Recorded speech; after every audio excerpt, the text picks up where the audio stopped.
नमस्कार। जीव विज्ञान के इस लेक्चर में आपका स्वागत है। आज हमारी चर्चा का मुख्य विषय है मानव कार्य की संबंधित कुछ महत्वपूर्ण टॉपिक, जिसमें हम कंकाल तंत्र की बात करेंगे, हम मांसपेशीय तंत्र की बात करेंगे। तो आइए बात करते हैं एक एक टॉपिक पर। जो हमारा सबसे पहले टॉपिक है ये है मस्कुलर सिस्टम यानी पेशीय तंत्र। तो हम सबसे पहले पेशीय तंत्र पर बात करेंगे। क्या होता है पेशीय तंत्र? जैसा कि आप जानते हैं, शरीर में हड्डियों के ऊपर कुछ संरचनाएं पाई जाती हैं, मांसपेशी संबंधित जैसी कुछ चीजें पाई जाती हैं, कुछ संरचनाएं पाई जाती हैं, तो इसी को मांसपेशियां हम कहते हैं। तो मांसपेशी शरीर में त्वचा के अंदर पाई जाती हैं, ये हड्डी के ऊपर त्वचा के अंदर पाई जाती हैं। इनकी कुल संख्या लगभग बात की जाए तो 639 के आसपास होती है। जो सबसे बड़ी मांसपेशी होती है इसको सार्टोरियस कहा जाता है। सार्टोरियस कहा जाता है, जांघ में पाई जाती है। सबसे बड़ी मांसपेशी जो सबसे छोटी मांसपेशी है ये स्टेपिडस है, जो कान में पाई जाती है। तो इस तरीके से याद रखिएगा, जो मांसपेशियां होती हैं ये मायोसिन प्रोटीन से बनी होती हैं। मायोसिन नामक प्रोटीन से इनका निर्माण होता है। मांसपेशियों में लैक्टिक एसिड, कौन सा एसिड? लैक्टिक अम्ल के जमाव के कारण थकान आती है। आप देखते हैं कि कभी आपके पैरों में दर्द हो जाता है तो ये हड्डियों में दर्द नहीं होता है, दरअसल ये मांसपेशियों में दर्द होता है, और ये मांसपेशियों में लैक्टिक अम्ल के जमाव के कारण ये थकान आ जाती है। मांसपेशियां 3 प्रकार की होती हैं। जो ये ऐच्छिक मांसपेशियां होती हैं, दूसरा अनैच्छिक होती हैं, और तीसरा हृदयक मांसपेशियां होती हैं। जो वॉलंटरी मांसपेशियां होती हैं, मसल्स होती हैं, ऐच्छिक मांसपेशियां, ये हमारी इच्छा के अनुसार कार्य करती हैं। आप देखेंगे इसमें इन्हीं कारणों से हम गति कर पाते हैं। ये मांसपेशियां कंकाल से जुड़ी रहती हैं, इन्हें कंकालीय मांसपेशियां भी कहते हैं। जैसे इनमें लाइट बैंड तथा डार्क बैंड पाया जाता है। जो कुछ मांसपेशियां होती हैं जो अनैच्छिक मांसपेशियों का है, ये अनवॉल्यूंटरी मसल्स हैं। ये पेशियां हमारी इच्छा अनुसार कार्य नहीं करती क्योंकि ये कंकाल से नहीं जुड़ी होती हैं। इनमें लाइट बैंड तथा डार्क बैंड नहीं पाया जाता। और तीसरा हृदयक मांसपेशियां, ये हृदयक मांसपेशियों में क्या होता है, कार्डियक बोला जाता है इनको। ये अनैच्छिक पेशियों का ही प्रकार होती है जो हृदय में पाया जाता है। ये हमारी इच्छा अनुसार कार्य नहीं करती क्योंकि आप जानते हैं ऐसी शरीर में बहुत सारी मांसपेशियां हैं जो इच्छा अनुसार कार्य नहीं करती। अब हृदय की मांसपेशियां देख लीजिए, उनका कार्य होता है पंप करना हृदय को, तो वो हमेशा ही कार्य करती रहती हैं, वो हमारी इच्छा के अनुसार कार्य नहीं करती हैं। ठीक है, तो एक मांसपेशी को दूसरी मांसपेशी से जुड़ाने का कार्य ये एक पेशी करती है, जिसको फ्लेक्सर नामक पेशी कहा जाता है। ये पेशी सिकुड़ जाती है, जबकि एक्सटेंशन नामक पेशी कारण फैल जाती है, जो हमारी मांसपेशी में जुड़ाव होता है। तो इस तरीके से आप देखते हैं शरीर में मांसपेशियों का एक बहुत महत्वपूर्ण कार्य होता है। ये हमारी जो शरीर होता है इसको मजबूती प्रदान करती हैं। इसके अलावा जो हम ये गति कर पाते हैं, जो हम चाल चल पाते हैं, जो हम कार्य कर पाते हैं, इन सब में एक महत्वपूर्ण कार्य करती हैं और हमें सहारा देने का काम करती हैं मांसपेशियां। तो ये मूवमेंट और हमारी जो गतियां होती हैं इनको सही तरीके से कार्य करती हैं। आइए बात करते हैं एक अन्य टॉपिक पर, जिसका नाम है अस्थि तंत्र, स्केलेटन सिस्टम। इसको कंकाल तंत्र बोला जाता है। कंकाल तंत्र, इसको हिंदी में कंकाल तंत्र बोला जाता है क्योंकि आप जानते हैं जो मनुष्य है इसकी जो आज ये मनुष्य अगर खड़ा हो पा रहा है या चल पा रहा है तो इसमें कारण क्या है? हड्डियों का कारण है। अगर आप सोचिए शरीर में हड्डियां नहीं होती तो हमारा शायद शरीर ऐसा हम खड़े ना हो पाते, हम ये जो झुक पाते, हम चल पाते, ये सारी गतियां ना कर पाते। हम सिर्फ एक किसी बॉल की तरह होते, जो हम गुथे हुए बॉल की तरह होते अगर हमारे शरीर में हड्डियां ना होती। तो इसलिए हड्डियों का बहुत महत्वपूर्ण कार्य होता है। जो कंकाल होता है ये शरीर के आंतरिक अंगों की रक्षा करता है, जंतुओं को चलने फिरने में सहायता करता है। ये 2 प्रकार का होता है, बाह्य कंकाल होता है और दूसरा होता है आंतरिक कंकाल। तो बाह्य कंकाल क्या होता है? ये शरीर के बाहर होता है, संपूर्ण अंगों की रक्षा करता है। उदाहरण के तौर पे अगर हम देखें तो केकड़ा होता है, तिलचट्टा, मकड़ी, चींटी, घोंघा, मधुमक्खी, बिच्छू, सीपी आदि। इनमें आप देखते हैं ये जो इनके बाहर जो शरीर के जो रचना बनी होती है इसको बाह्य कंकाल कहा जाता है। जैसे आप देखते हैं केकड़ा, तो केकड़े के बाहर आप देखते हैं इसमें ऐसी ठोस संरचनाएं पाई जाती है जैसे वो अपनी रक्षा कर पाता है, तो इसी को बाह्य कंकाल बोलते हैं। जो कछुआ में आंतरिक तथा बाह्य दोनों कंकाल पाए जाते हैं। इसके हाथ पांव तथा सिर में आंतरिक कंकाल से शरीर में बाह्य कंकाल होता है। इसके अतिरिक्त आंतरिक कंकाल में क्या होगा, शरीर के अंदर मांसपेशियों के नीचे होता है। यह शरीर के आंतरिक अंगों को रक्षा प्रदान करता है, जैसे कुत्ता बिल्ली हो गए, मानव हो गए, इन सब में आंतरिक कंकाल पाया जाता है। बाह्य कंकाल का एक और मतलब होता है जो शरीर के बाहर पाए जाते हैं। उदाहरण के तौर पे हमारे शरीर में नाखून पाए जाते हैं, बाल पाए जाते हैं, ये भी एक तरीके से बाह्य कंकाल का उदाहरण होते हैं, याद रखिएगा। ठीक है, तो आइए कंकाल की अब बात कर लेते हैं अच्छे तरीके से। जो आंतरिक कंकाल होता है ये अस्थि और उपास्थि से मिलकर बना होता है। अस्थि यानी हड्डी, और ये उपास्थि, तो इन दो से बना होता है जो आंतरिक कंकाल होता है। तो जो अस्थि होती है, उपास्थि की पहले बात कर लेते हैं हम। तो उपास्थि क्या होती है, इसको कार्टिलेज बोला जाता है। ये मुलायम होती है और इसमें केवल कैल्शियम फास्फेट, क्या होता है, कैल्शियम फास्फेट पाया जाता है। इसमें कैल्शियम कार्बोनेट नहीं पाया जाता, कैल्शियम फास्फेट पाया जाता है, कार्बोनेट नहीं पाया जाता है। यह नाक, कान तथा सभी बड़ी हड्डियों के शीर्ष भागों पर पाया जाता है। ठीक है, और जो अस्थि होती है इसको कार्टिलेज बोलते हैं, याद रखिएगा। ये शब्द आपको जरूरी याद रखना चाहिए क्योंकि कई बार कार्टिलेज के नाम से सीधे आते हैं प्रश्न। और इसको बोलते हैं बोन, हम जानते हैं हड्डी को बोन ही बोलते हैं इंग्लिश में। यह अत्यधिक कठोर होती है और इसमें कैल्शियम कार्बोनेट के साथ आप और भी तत्व पाए जाते हैं, जिसमें CaCO3 हो जाएगा।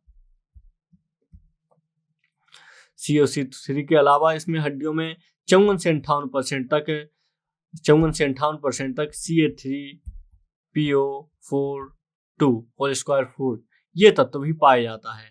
ठीक है, अस्थियों में रक्त नलिकाएं तथा तंत्रिका तंत्र पाए जाते हैं। तो इसके अलावा जो उपास्थि हैं, अस्थियां होती है, सब 50% जल तथा 50% कार्बनिक पदार्थ पाए जाते हैं। उपास्थियों में तंत्रिका तंत्र, रक्त नलिका नहीं होती है, याद रखिएगा, लेकिन भोजन और ऑक्सीजन की आपूर्ति लसिका के द्वारा होती है। ये संयोजी ऊतक होता है। तो इस तरीके से हम देखते हैं अस्थियों से संबंधित कुछ महत्वपूर्ण बातें। एक जान लीजिए, अस्थियों में ओसिन प्रोटीन पाया जाता है जिसके कारण अस्थियों का निर्माण होता है। जबकि जो उपास्थि होती है इसमें कॉन्ड्रीन प्रोटीन पाया जाता है, कॉन्ड्रीन प्रोटीन जो उपास्थियां होती हैं। 30 वर्ष की अवस्था तक ही हड्डियों का जो घनत्व होता है अधिक होता है, इसके बाद कमजोरी होने लगती हैं। बाल्यावस्था में जो हड्डियां होती हैं इनकी संख्या आप देखेंगे 200 से लेकर 300 तक पहुंच जाती है, लेकिन जो वयस्क मानव का शरीर होता है इसमें 206 हड्डियां होती हैं। ठीक है, क्योंकि बाद में हड्डियां अपने आप में जुड़ जाती हैं और कुछ हड्डियां ऐसी बड़ी हड्डियां बन जाती हैं, बहुत सारी हड्डियां। तो मानव शरीर के समस्त अस्थियों को 2 भागों में बांटते हैं हम। एक होता है अनुबंधीय उपांगी और दूसरा होता है अक्षीय। तो जो अनुबंधीय उपांगी होता है ये कंकाल को, जो अस्थियां हैं इनको 2 भागों में बांटते हैं। इसमें शरीर को सीधा रखने तक गति प्रदान करने में सहायक होती हैं ये अस्थियां। इनकी संख्या कुल 126 होती है जो अनुबंधीय उपांगी होते हैं, जिसमें हम देखते हैं हाथ में 60 है, फिर ह्यूमरस, रेडियस, कार्पल, मेटाकार्पल, अंगुली, इस तरीके से कुल 60 हड्डियां इसमें पाई जाती हैं, हाथ में ही पाई जाती हैं। ठीक है, पैर में 60 हड्डियां पाई जाती हैं। और इसके अलावा आप देखेंगे स्कैपुला, पेल्विक हड्डी पीछे पाई जाती है, तो इसमें दो ये हड्डियां पाई जाती हैं तीनों। ठीक है, दूसरा होता है अक्षीय कंकाल, एक्सियल इसको बोला जाता है। ये शरीर के बीचों बीच में होती हैं, ये शरीर के अंदर कोमल अंगों की रक्षा करती हैं, अक्षीय कंकाल की कहते हैं। इसकी संख्या 80 होती है। आप देखेंगे इसमें कसूरिक दंड आ जाएगा, मेरुदंड जो हमारी पीठ होती है, स्पाइन बोलते हैं जिसको, यहाँ पाई जाती है। रिब्स होती है, पसली में कितनी हड्डियां पाई जाती हैं, पसली में 24 पाई जाती है, एग्जाम में प्रश्न बन चुका है कई बार। और जो कशेरुक दंड होता है, ये कशेरुक दंड में 26 हड्डियां पाई जाती हैं, 26, प्रारंभ में 33 पाई जाती है, फिर 26 हो जाती हैं। और इसके आप स्टर्नम, सिर में 29 हड्डियां पाई जाती हैं, ये प्रश्न बन चुका है, सिर में 29 हड्डियां पाई जाती हैं। आप देखेंगे इसके अलावा सिर में, चेहरे में 14, कान में 16, हॉइड में 1 और कपाल में 8 हड्डियां पाई जाती हैं। तो इस तरीके से देखेंगे आप कुल मिला के 80 हड्डियां पाई जाती हैं जो अक्षीय कंकाल होता है। तो ये सब याद रखेंगे। तो आइए कुछ हड्डियों की बात कर लेते हैं, विविध तत्वों की बात कर लेते हैं। गर्दन में हड्डियों की संख्या कितनी होती है? ये 7 होती है। कान में हड्डियों की संख्या कितनी होती है? 6 होती है। ठीक है, कान में 6 हड्डियां होती हैं। इसमें मेलियस, इनकस, स्टेप्स होती है। जो स्टेप्स होती है 0.6 mm की हड्डी है, शरीर की सबसे छोटी हड्डी है। ठीक है, और जो सबसे बड़ी हड्डी होती है इसको फीमर बोला जाता है। ये जांग की हड्डी होती है, इसको उरुब हस्ती बोला जाता है। सबसे जो कमजोर हड्डी होती है ये हड्डी होती है कैल्विक, कॉलर, हंसली की हड्डी होती है कैल्विक। जो कॉलर होती है, कॉलर बोन, ये सबसे कमजोर हड्डी होती है। सबसे मजबूत हड्डी कहाँ की होती है? जबड़े की होती है। जबड़े की सबसे मजबूत हड्डी होती है। सबसे चमकीली हड्डी टीबिया होती है, जो आपके घुटनों में पाई जाती है। तो टीबिया होती है सबसे चमकीली हड्डी। इसके अतिरिक्त सब पैर की हड्डी खोखली होती है, जो हमारे पैर में टांगे होती हैं। इसके अलावा पटेला सिस्माइड बोन का बना होता है। जो पटेला होता है ये सिस्माइड बोन का बना होता है। जब हम बैठते हैं तो ईसीएम नामक हड्डी पर जोर पड़ता है, जो पेल्विक का एक भाग होती है। मांसपेशियां और अस्थियां मिलती हैं, उसको टेंडन कहते हैं। एक अस्थि जब दूसरी अस्थि से मिलती है तो इसको लिगामेंट कहते हैं। ये सारी जानकारी आपके एग्जाम में पहले प्रश्न बन चुके हैं। ठीक है, इसको याद रखिएगा। अस्थियों के जोड़ के पास एक द्रव पाया जाता है जिसको साइनोबियल द्रव बोलते हैं। ये हड्डियों को मोड़ने में सहायक होता जाता है। इसकी अगर कमी हो जाती है तो गठिया रोग हो जाता है। खोपड़ी में पीछे की ओर खाली खोखली जगह होती है जिसे फॉर्मिन मैग्नम हड्डी कहा जाता है। ठीक है, तो ये सब आप याद रखेंगे। अस्थि मज्जा की आइए बात कर लेते हैं। अस्थि मज्जा, अस्थि मज्जा ये क्या होता है? बोन मेरो इसको बोला जाता है। तो अस्थियों के बीच जालूनुमा आकृति को अस्थि मज्जा बोलते हैं। अस्थि मज्जा बोलते हैं। अस्थि मज्जा में आरबीसी का निर्माण होता है। जो अस्थि मज्जा होता है, संधि, इसको बोन मेरो बोला जाता है अंग्रेजी में। आपने सुना होगा बोन मेरो का नाम, बहुत सारी फिल्मों में सुना होगा। संधि क्या होती है? ज्वाइंट्स इनको बोलते हैं। कंकाल का वह स्थान जहां अस्थियां मिलकर हिल डुल सकती हैं संधि कहलाती हैं। संधि वाले स्थान पर एक गुहा, खाली जगह पाई जाती है, इसको साइनोवियल गुहा कहा जाता है। ज्वाइंट अचल, अपूर्ण, पूर्ण, कई सारे ज्वाइंट होते हैं। जो पूर्ण ज्वाइंट होते हैं फ्रीली मूवेबल ज्वाइंट होते हैं। ये बॉल एंड सॉकेट फॉर्म में होते हैं, हिंज फॉर्म में होते हैं, पायलट फॉर्म में, ग्लाइडिंग सैडल फॉर्म में होते हैं। आप देखते हैं जो अचल संधि होती है, इमूवेबल ज्वाइंट होते हैं। ये फिक्स्ड ज्वाइंट बोलते हैं, इनको रिश्तेदार संधि कहते हैं। थोड़ा भी गति नहीं करता, जैसे या खोपड़ी और दांत में पाया जाता है, ये बिल्कुल भी गति नहीं करते हैं जो इमूवेबल ज्वाइंट होते हैं। जो स्लाइटली मूवेबल होते हैं, ये संधि जहां पाई जाती है वहां थोड़ा मोड़ा गति देखने को मिलती है, जैसे पसली होती है, कशेरुक दंड होते हैं। और जो पूर्ण संधि होती है, जो फ्री ज्वाइंट होते हैं, ये गति करते हैं और लगातार दिशा प्रदान करते हैं, जैसे कि आप देखेंगे बॉल एंड सॉकेट। इस प्रकार की जो संधि होती है, गुहा, खाली स्थान होता है जो हड्डी से जोड़ते हुए ऊपरी भाग गोल होता है और ये दिशा में जा सकती है, जैसे फीमर और ह्यूमरस, स्कैपुला जो हड्डी है, ये इसका उदाहरण है। दूसरा हिंज ज्वाइंट होता है। ये संधि केवल एक ही ओर गति करने की अनुमति देती है, जैसे केहूनी हो गया, जैसे घुटना हो गया। हिंज ज्वाइंट में आप एक तरफ ही गति कर सकते हैं। दूसरा होता है खूंटी संधि या पायवट ज्वाइंट। इस पाइवट ज्वाइंट में क्या होता है? इसका ऊपरी भाग, इसमें आप देखेंगे आकार खूंटी के समान होता है, एक दूसरे जैसे कशेरुक दंड का ऊपरी भाग होता है, इसमें यह संधि पाई जाती है। सैडल ज्वाइंट, ये बॉल एंड सॉकेट ज्वाइंट के समान होता है और ये जैसे अंगूठा होता है, अंगूठा गति करता है, इसको सैडल ज्वाइंट का प्रकार बोलते हैं। ठीक है, तो इस तरीके से अलग अलग ज्वाइंट होते हैं जो मानव शरीर को महत्वपूर्ण योगदान देते हैं। आइए बात करते हैं यूरिनरी सिस्टम पर। तो आप देखेंगे इसका कार्य होता है किडनी के माध्यम से जो ब्लड को फिल्टर करने का ये कार्य करता है। इसके अलावा जो वेस्ट होते हैं शरीर के, इनको बाहर निकालने का कार्य करता है जो यूरिनरी सिस्टम होता है, मूत्र मार्ग के जरिए। तो ये 2 किडनियां होती हैं जो इसमें महत्वपूर्ण भूमिका निभाती हैं। आइए और बात करते हैं इनके बारे में भी हम बात करेंगे। रिप्रोडक्टिव सिस्टम, तो हम जानते हैं जो मानव होता है इसमें एक रिप्रोडक्टिव सिस्टम पाया जाता है ताकि जो प्रजनन की क्षमता उसके पास रहे, आगे जनन की क्षमता के लिए प्रकृति ने उसको ये ब्लड प्रदान किया है ताकि लगातार अपना विकास कर सके। तो इसलिए ये सिस्टम एक महत्वपूर्ण सिस्टम होता है मानव का। इसके बारे में थोड़ा सा हम बात करते हैं और इससे समझते हैं इसकी चीजों को कि आखिर ये सिस्टम किस तरीके से कार्य करता है। आइए, तो इसको बोलेंगे प्रजनन तंत्र, बोलेंगे हम प्रजनन तंत्र। प्रजनन तंत्र इसको बोलते हैं। एक बार इसकी हम बात कर लेते हैं थोड़ा सा पहले। नहीं तो ये फिर छूट जाएगा हमारा टॉपिक। तो ये रीनल जो यूरिनरी सिस्टम है इसको हम उत्सर्जन तंत्र में काउंट कर सकते हैं। तो उत्सर्जन तंत्र में मानव में प्रमुख उत्सर्जी अंग की बात कर लेते हैं। पहले हम कौन कौन से उत्सर्जी अंग पाए जाते हैं मानव में। तो मानव में फेफड़ा पाया जाता है, मानव में आंत पाई जाती है उत्सर्जी अंगों के रूप में, यकृत पाया जाता है, त्वचा पाई जाती है, त्वचा से पसीना निकलता है ना, वृक्क पाए जाते हैं, वृक्क यानी किडनी। तो ये मानव में मुख्य अंग होते हैं जो उत्सर्जी अंग होते हैं। ठीक है। फेफड़ा जो होता है CO2 तथा बाष्पशील पदार्थों का उत्सर्जन करता है ये, तो इसलिए फेफड़ा भी उत्सर्जी अंग में काउंट किया जाता है। जो वृक्क होते हैं ये मानव के सबसे प्रमुख उत्सर्जी अंग होते हैं। आप देखेंगे जो वृक्क होते हैं ये मानव के सबसे प्रमुख उत्सर्जी अंग होते हैं, तो इसलिए इनका बहुत महत्वपूर्ण योगदान होता है। चलिए आइए आगे बात करते हैं। तो 2 किडनियां होती हैं हम जानते हैं इसमें, एक मानव के शरीर में, तो इसमें नेफ्रॉन इसमें सबसे मूल इकाई होती है। तो आप जानते हैं इसमें किडनी, तो ये क्या करती है, किडनी क्या करती है, यूरिन का निर्माण वृक्क में होता है। इसमें 95% जल और 2% यूरिया होता है। तो इस तरीके से जो मूत्र होता है जल प्लस यूरिया का मिश्रण होता है। ठीक है।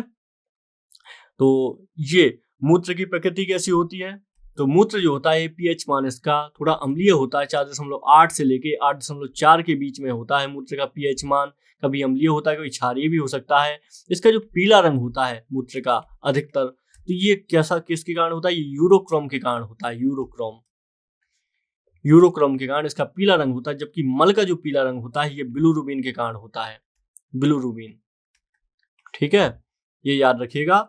वृक्क जो होता है अवशिष्ट पदार्थों का उत्सर्जन मूत्र के माध्यम से कर देता है, जहरीले पदार्थों के प्रभाव को निष्क्रिय कर देता है। और वृक्क में पाई जाने वाली पथरी कैल्शियम ऑक्जेलेट होती है। कई लोगों को पथरी पड़ जाती है तो उसको कैल्शियम ऑक्जेलेट कहते हैं, जो वृक्क में पथरी पाई जाती है।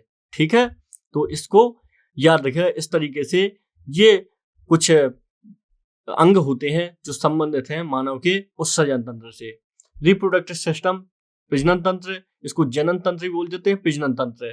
तो जो प्रजनन तंत्र है अपने समान संतान उत्पत्ति की क्रिया को प्रजनन कहा जाता है। जनन की क्रिया 2 प्रकार से होती है, एक होता है अलैंगिक जनन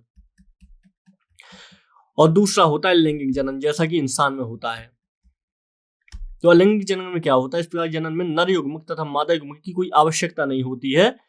आप देखेंगे अमीबा को, आप अगर देखेंगे तो अमीबा में अपने आप एक दूसरा भाग बन जाता है, इसको क्या बोलते हैं, यही होता है अलैंगिक जनन। ठीक है, इसमें जरूरत नहीं होती है कि किसी नर मादा की आवश्यकता पड़े। तो इस तरीके से इसको क्या बोलते हैं, अलैंगिक जनन बोलते हैं। इसके अलावा जो लैंगिक जनन होता है इसमें नर और मादा, नर युग्मक और मादा युग्मक का मिलना आवश्यक होता है नर जनन में। आप देखेंगे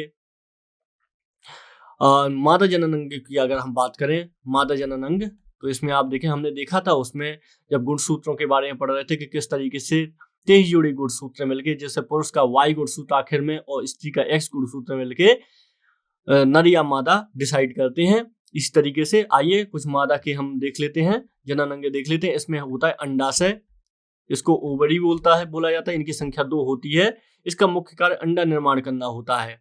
इसमें 3 हार्मोन निकलते हैं, जो एस्ट्रोजन, प्रोजेस्टेरोन और रिलैक्सिन होता है। जो एस्ट्रोजन हार्मोन होता है मासिक चक्र को नियंत्रित करता है, और जो प्रोजेस्टेरोन हार्मोन होता है यह स्तन विकास तथा गर्भ धारण करने में सहायक होता है। तो इस तरीके से ये 3 अंडाशय में पाए जाते हैं हार्मोन। अंडवाहिनी, ये फेलोपियन ट्यूब, यह नली के समान रचना होती है जो ओवरी को यूट्रस से जोड़ती है, और निषेचन की क्रिया में अंडवाहिनी में ही होती है। ठीक है, तो इस तरीके से ये मादा के कुछ अंग होते हैं। मादा युग्मक का अंडाणु जो होता है ओवम होता है, इसका आकार स्पर्म से बहुत ज्यादा बड़ा होता है, गोल आकार का होता है अंडाणु। 23 जोड़ी क्रोमोसोम इसमें पाए जाते हैं। ये 23 जोड़े ही जो क्रोमोसोम होंगे ये पाए जाएंगे मनुष्य के, नर के स्पर्म में भी। ठीक है, तो इस तरीके से न्यूक्लियस होता है और ये अंडाणु होता है पूरा इसका भाग। नर जननांग की अगर हम बात करें तो नर जननांग की यह शरीर का वह भाग होता है जो जनन के भाग लेता है, नर जननांग कहलाता है। इसमें वृषण होते हैं, वृषण, इनकी संख्या भी 2 होती है और शरीर के बाहर होते हैं। इसका मुख्य कार्य शुक्राणु और टेस्टोस्टेरोन का निर्माण करना होता है। टेस्टोस्टेरोन क्या करता है, ये उत्तेजना पैदा करने का कार्य करता है, शुक्राणु निर्माण में प्रोटेस्टेट जो ग्रंथि होती है भाग लेती है। तो ये नर का एक मिश्रित ग्रंथि भी इसको बोला जाता है। अधिवृषण होता है, ये वृषण से जुड़ा होता है, मुख्य कार्य परिपक्व शुक्राणु को संचित करना इसका कार्य होता है। तो ये कुछ भाग थे जो संबंधित महत्वपूर्ण हैं, जो जनन अंगों से संबंधित हैं। ठीक है, मादा में गर्भाशय भी एक महत्वपूर्ण अंग है, क्योंकि यहाँ भ्रूण का विकास यूट्रस में होता है। यूट्रस का आकार थैली के समान होता है और यूट्रस में बनने वाला सबसे पहला जो बनने वाला भ्रूण का होता है, सबसे पहले उसमें हृदय बनता है और यूट्रस के अंदर भ्रूण बच्चा ये इनियम सैक नामक झिल्ली से ढका होता है। तो भ्रूण को भोजन गर्भनाल द्वारा मिलता है। ठीक है, तो ये याद रखेंगे हम। तो इस तरीके से रिप्रोडक्टिव सिस्टम कार्य करता है मनुष्य का, और ये आने वाले बच्चों को जो संतान उत्पत्ति होती है इसमें सहायता प्रदान करता है। कुछ में कॉन्सेप्ट आजकल चलते हैं, परखनली शिशु चलता है। ये क्या होता है, इसमें निषेचन की जो क्रिया होती है इसको टेस्ट ट्यूब बेबी बोलते हैं। इसमें निषेचन की क्रिया होती है, शरीर के अंदर ना होकर परखनली में करवाई जाती है, इसको टेस्ट ट्यूब बेबी बोलते हैं। ऐसे बच्चे दुनिया में हो चुके हैं। और सबसे पहले 1978 में ब्रिटेन में एक लुई ब्राउन नाम की लड़की हुई थी इस विधि से। ठीक है, और 1986 में इंदिरा नाम की एक लड़की हुई थी। सरोगेट मदर एक कॉन्सेप्ट चलता है। इसमें क्या होता है, कोई महिला किसी दूसरे महिला के घर में अपने बच्चे को दे देती है। उदाहरण के तौर पे नर और महिला है, पति पत्नी है, पत्नी को बच्चा अगर नहीं चाहिए तो पत्नी किसी और के घर में बच्चा पाल सकती है, इसको बोला जाता है सरोगेट मदर। नसबंदी, पुरुष नसबंदी को वैसेक्टोमी कहते हैं। इसमें और जो बेसिडी फ्री को काट दिया जाता है, एक नस होती है इसको काट दिया जाता है, और जो मादा नसबंदी होती है इसको ट्यूबेक्टोमी कहा जाता है। इसमें फेलोपियन ट्यूब को काट दिया जाता है, तो इससे संभोग करने के बाद भी बच्चा पैदा नहीं होता है। तो इस तरीके से ये जो रिप्रोडक्टिव सिस्टम है कार्य करता है। इम्यून सिस्टम के बारे में आइए बात कर लेते हैं। इम्यून सिस्टम क्या होता है, इसको प्रतिरक्षा तंत्र बोला जाता है। इसको क्या बोला जाता है, प्रतिरक्षा तंत्र बोला जाता है।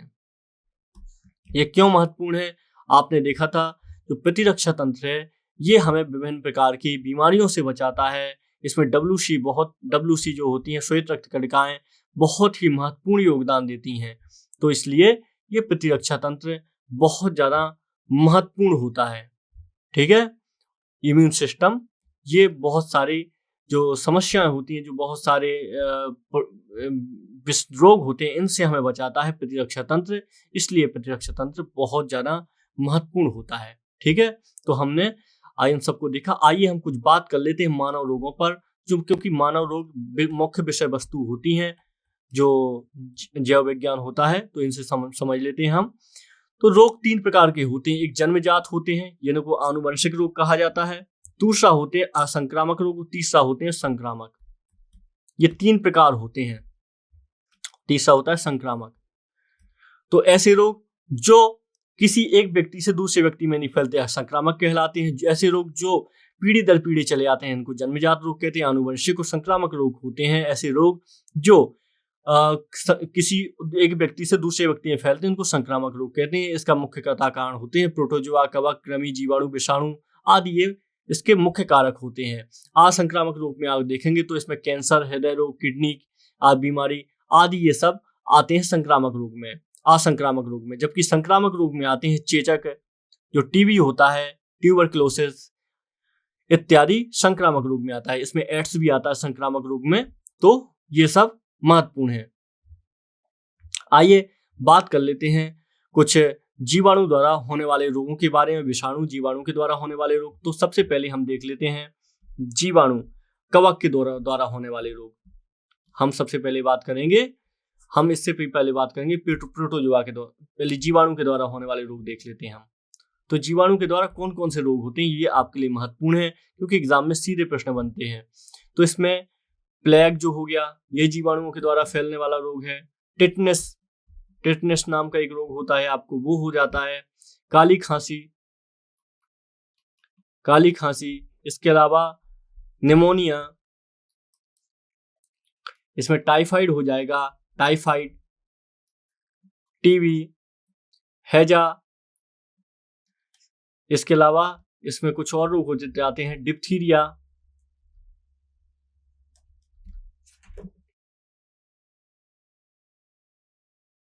इसमें डिप्थीरिया इत्यादि रोग, ये सब रोग जीवाणु के द्वारा होने वाले रोग हैं। आइए विषाणु की बात कर लेते हैं, बहुत ही महत्वपूर्ण है, एग्जाम में सीधे प्रश्न बनते हैं। तो विषाणु से होने वाले रोग हैं डेंगू सबसे पहले, इसमें पोलियो, आप जानते हैं भारत पोलियो उन्मूलन हो चुका है भारत में, अब पोलियो भारत में नहीं पाया जाता है, विश्व बैंक ने घोषित कर दिया है। इन्फ्लुएंजा, और हो जाएगा अगला गलसुआ,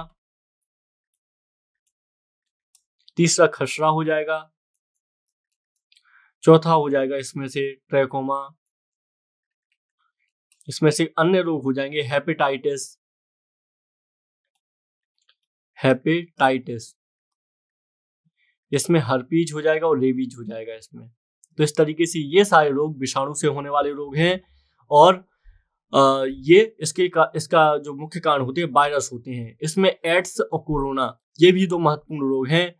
एड्स प्लस कोरोना, जो कोरोना होता है, कोविड-19 हुआ था, तो ये कोरोना रोग भी वायरस से होने वाले महत्वपूर्ण रोग हैं जो इंसान में देखे जाते हैं, विषाणु जनित रोग हैं ये। जो डेंगू रोग होता है इसको हड्डी तोड़ बुखार भी कहते हैं, क्योंकि यह मादा एडीज के काटने से होता है, ठीक है। तो एड्स भी एक बहुत महत्वपूर्ण रोग है जिसकी अभी तक वैक्सीन तैयार नहीं हुई है दुनिया में कहीं भी। चलिए आइए बात करते हैं कुछ प्रोटोजोआ के द्वारा होने वाले रोगों पर, कवक के द्वारा। तो कवक के द्वारा कौन कौन से रोग होते हैं? इसमें दाद, दमा, खाज, गंजापन आदि ये रोग कवक के द्वारा होने वाले रोग हैं। इसके अतिरिक्त गंजापन को भी एक रोग गिना जाता है। प्रोटोजोआ के द्वारा होने वाले रोगों में अगर हम बात करें तो इसमें पेचिस, कालाजार, मलेरिया, इसमें निद्रा की बीमारी, निद्रा ना आना, इसके अतिरिक्त पायरिया। ये याद रखिएगा, जो मलेरिया है ये प्रोटोजोआ के द्वारा होने वाला रोग है, जबकि जो डेंगू है ये वायरस के द्वारा होने वाला रोग है। दोनों में अंतर है, दोनों का अंतर जरूर याद रखेंगे, प्रोटोजोआ और ये कवक के द्वारा होने वाले रोग हैं। इस तरीके से आप देखेंगे ये अन्य अलग अलग दोनों रोग हैं जो विभिन्न प्रकार के जीवाणु, विषाणु, प्रोटोजोआ, कवक के द्वारा होते हैं, और ये रोग बहुत ज्यादा महत्वपूर्ण मुख्य विषय वस्तु में आते हैं जीव विज्ञान की, ठीक है। इस तरीके से दवाएं कुछ होती हैं जिसमें एंटीबायोटिक दवाएं होती हैं, इनको प्रतिजैविक दवाएं बोलती हैं, जीवाणुओं को मार देती हैं। और जो एंटीसेप्टिक दवाएं होती हैं, रोगाणुनाशी एंटीसेप्टिक, ये घाव को ठीक करती हैं। एंटीपायरेटिक ज्वरनाशी दवाएं बुखार को ठीक करती हैं। एंटी गैसेटिक ये पीड़ाहारी या दर्द निवारक दवाएं होती है, जैसे मार्फिन हो गई, ठीक है। तो ये कुछ दवाएं होती हैं इस तरीके से। तो ये सब कुछ महत्वपूर्ण बातें थी जो हमने चर्चा की है आज के इस लेक्चर में। इसमें आप एड्स के बारे में याद रखिएगा, एड्स एक बहुत महत्वपूर्ण बीमारी है और जो एग्जाम में प्रश्न बनते हैं। तो एड्स जो होता है ये HIV वायरस के कारण होता है, HIV वायरस इस कारण होता है। इसमें रोग प्रतिरोधक क्षमता खत्म हो जाती है और WBC की T कोशिकाएं इससे प्रभावित होती हैं, जो श्वेत रक्त कणिकाएं हैं। तो ये HIV ह्यूमन इम्यूनो वायरस इसको बोला जाता है। एड्स का पहला मरीज 1981 में मिला था। अब देखते हैं हम लगातार HIV के मरीज प्राप्त हो रहे हैं। HIV वायरस का एक प्रकार का RNA वायरस है। HIV जो वायरस है एक प्रकार के RNA वायरस है, ठीक है, DNA नहीं है, RNA है। तो एड्स के होने के कई सारे कारण होते हैं, जिसमें से कई बार ऐसी एड्स मरीज को लगाई हुई सिरिंज का लगना होता है मुख्य बात। इसके अलावा लैंगिक संबंध भी होते हैं, कुछ अन्य कारण भी होते हैं HIV फैलने के, ठीक है। तो HIV फैलने का सिर्फ असुरक्षित शारीरिक संबंध नहीं है कारण, इसका संबंध और भी बहुत सारे हैं, और भी इसका कारण और भी बहुत सारे तरीके हैं। तो HIV की जांच के लिए एलिसा टेस्ट को किया जाता है, एलिसा टेस्ट, ठीक है। तो ये सब आप याद रखेंगे, बहुत ज्यादा महत्वपूर्ण है। पोलियो के बारे में याद रखिएगा, पोलियो हमारे देश से लगभग उन्मूलित हो चुका है। और पोलियो में क्या होता था, ये पैर कमजोर हो जाते थे, तो ये पोलियो का टीका भारत सरकार ने बहुत ध्यान दिया इसमें। एक जूनाल सॉल नाम के वैज्ञानिक थे, उन्होंने पोलियो का टीका लगाया था 2014 में। जो WHO है इसके द्वारा भारत को पोलियो मुक्त देश घोषित कर दिया गया 2014 में। ठीक है, तो ये आप सब चीजें याद रखेंगे। तो आइए अपने आज के इस लेक्चर को यहीं कंप्लीट करते हैं, मिलते हैं किसी अन्य लेक्चर में। आज के लिए इतना ही, नमस्कार।